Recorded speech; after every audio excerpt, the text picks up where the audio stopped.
Susunod na sala, after Isha, Maghrib. Ay, Maghrib, Fajar. Okay, yung Fajar, kung saan sumisikat yung araw, makikita lang ito sa mga open na lugar. Pag pumunta ka sa open na lugar at makita mo yung liwanag, liwanag yan eh, yung bukang liwayway.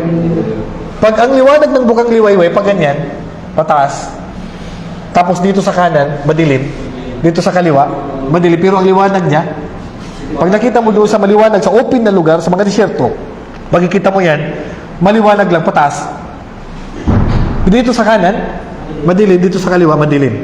Yan ay Al-Fajr Al-Kadhib, sinungaling na Fajr. Sinungaling na Fajr. Pati Fajr, sinungaling. Oo, ibig sabihin, sa oras na yan, pwede ka pang kumain, pwede ka pang uminom, Fajr pa rin yan, pero hindi yan na totoong Fajr. Magbabago pa yan mga ilang minuto, magbabago pa yan. Then, magbabago yung, matatanggal yung liwanag sa taas, didilim sa taas. Then, ang liwanag pag ganyan na. Kalat, pag ganyan na. Horizontal ba yung ganyan? Okay. Gaganito na ang liwanag, kalat na. So, yung madilim dito kanina, liliwanag na. Yung madilim dito kanina, liliwanag na. Yan na ang totoong Fajr. Ibig sabihin, bawal lang kumain, bawal lang uminom pag fasting. Bukang liwayway na yun na totoo. Naintindihan? Yun na yung totoong bukang liwayway, Fajr na yun. At ang Fajr na yun, magkukontinue yan hanggat hindi pa sumisikat ang araw. Naintindihan?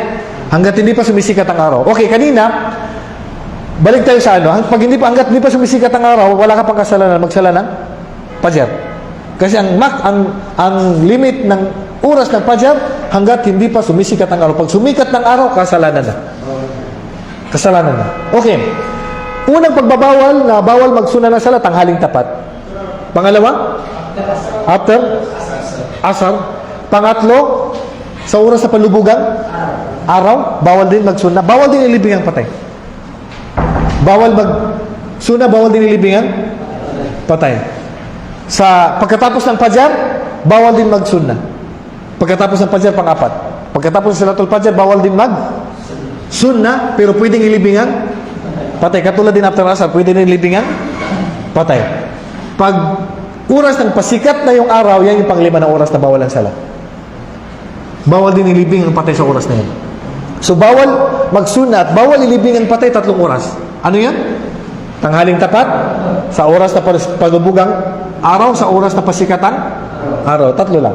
Pero pangkalahatan, ang pagbabawal na suna, 5. Tanghaling tapat, after Asar, palubugang araw, after Fajr, pasikatang araw. So, nakuha niyo ba yung 5 na bawal na mga sunna magsala?